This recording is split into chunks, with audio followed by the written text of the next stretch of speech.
mummy के गर्दै हुनुहुन्छ के गर्दै हुनुहुन्छ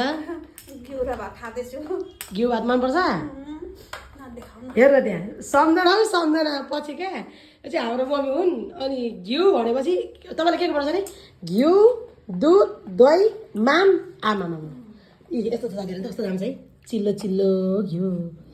मोल्नु लगेको साथी हाल्नु यसरी खानुपर्छ साथीहरू यो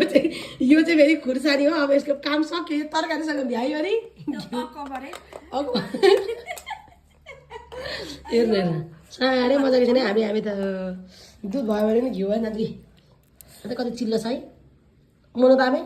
देख्नु मोल्नु त गाँसो कति सानो छ त्यही भएर जिउ कहिले लाग्दैन ल बाई बाई साथीहरू भनौँ